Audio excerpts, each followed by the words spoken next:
mu bitundu by'Salama Road nga tukyali ku baavudde mu bulamu bw'ensi eno waliwo omusirikale wa UPDF mukuumi wa Kamuswaga yasiiwuusa empisa n'akuba abantu amasasi n'abattirawo. Ekyo kigenda eri bakyala okugattika abasajja n'okunywa omwenge gwa kalekereke.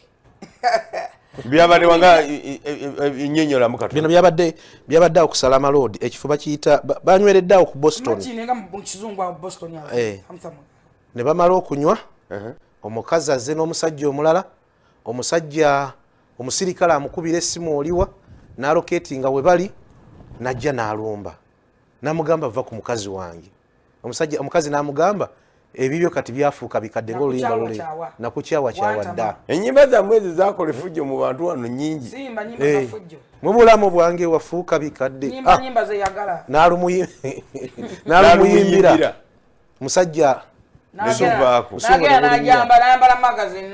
n'ajambala babiri n'abaleka nga bafudde. Byabaddewo eggulo ekiro ekyakesiza olunaku olw'eggulo. Era olunaku olw'eggulo ensasa ge yasiibye nnyo mu katundu ako gye muwangaalira. Yakubye omusiguze katugambe wadde bonna basiguze beeyagalako bweyagazi.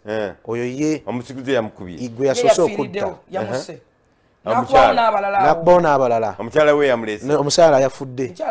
Omukyala bamutuse mu ddwaliro naye yamaze n'afa. Be babiri wefanga basatu waliwo omusajja omulala era yafudde. Yamekinze sure nti amukwanira ne gwakwana na bonna kayungirizi. Ne kati awo twogera n'abantu abatalina tempa ya abatakontrolinga tempa zaabwe nga olowooza nti bigenda kuggweerawo.